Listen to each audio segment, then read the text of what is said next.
Oludda oluwaabi mu musango guno lubadde lugamba nti mu mwaka oguwedde Ssegirinya yasinzira ku mini price mu Kampala n'akuma omuliro mu bantu okuyita mu kukwata ebipande okwali obubaka obwali bubanja okuyimbulwa bannakibiina ekya NUP okwali Eddie Mutwe, Nubian Lee ne James Mubiru ssaako n'okubanga yali abanja obuwanguzi bwa Robert Kyagulanyi Ssentamu ku kifo ky'obwa pulezidenti.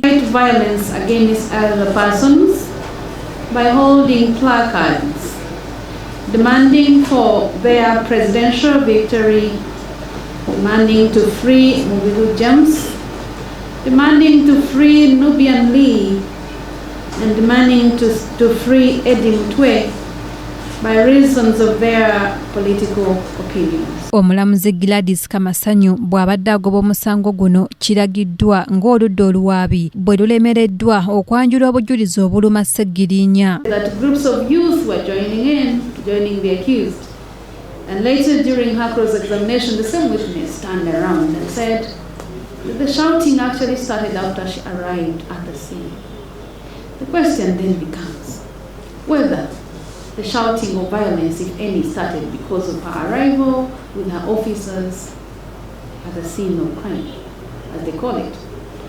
Apart from that, this witness did not inform court of who the accused was actually provoking to become violent and how he actually did it. There was no act of solicitation of violence by the accused, proved at all by this only one witness that was called by the prosecution. 21 Uganda Road criminal case, the accused is acquitted. The charge is dismissed because no case was made out against him. In this case, he is acquitted. Mpulira essanyu lingi nnyo olwaleero era simanyi nnyo okusimayiringa naye mpulira essanyu limpitamu olwaleero. Bandabye ng'omwana wange omusango guno kugobeddwa kubanga era nnamanya nti omwana wange talina musango. Kati batusabe n'ogw'ekkololo gube nga nagwo guggwa kubanga era talina musango. Omubaka wa Kampala omukyala era munnamateeka w'ekibiina ekya NUP Shamim Malende ssaako ssaabawandiisi w'ekibiina kino David Louis Lubongoya basinzidde wano ne bagumya bannakibiina kino bonna abakyali mu makomera. Robert Kyagulanyi Ssentamu n'okubanja abasibe bonna abali mu makomera. N'olwekyo tulina essanyu nti Omulamuzi akaanyizza naffe nti obujulizi omuwabi wa gavumenti bwe yaleeta bubadde nga tebuliimu nsa era omusango bw'atyo n'agugoba olunaku olwaleero.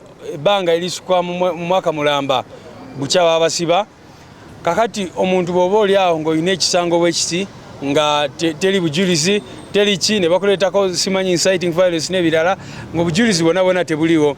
So kya buswavu kya nnaku nti lugimu ya Mwami Museveni egenda mu maaso n'okunyigiriza abantu ng'ekozesa amateeka. Waliwo ababadde baagala kkooti ekake gavumenti okuliyirira omubaka Ssegirinya olw'obudde bwe bwamaze. Omulamuzi twewuunyizza nnyo nti era babikoze mu ngeri ey'okuba nti batubuzaabuza naye nga tugenda kuteekayo era okusaba kwaffe tugaye nti obwenkanya tebwalabise bulungi kubanga twetaaga costs mu musango guno nti ssaawo obudde bwe bamumalidde ne balooya batutte ssente nnyingi Mwami Museveni ne banne balina okuzizza paka nga ebisango sange bebijingiri bibajiddwa ku baganda baffe. Kyemanye essaawa ojja kutuuka buli omu abeere nga ateekamu essaala kyosobola okukola kyonna kikole tulaba nga baganda baffe tulwanira eddembe lyabwe. Kyemanye essaawa yonna bajja kuba bateebwa. Bakoze ono ogoba omusango ogwo twagala n'ebijambiya bagugobe. Ffe tetugenda kwegayirira Museveni Ssegirinya.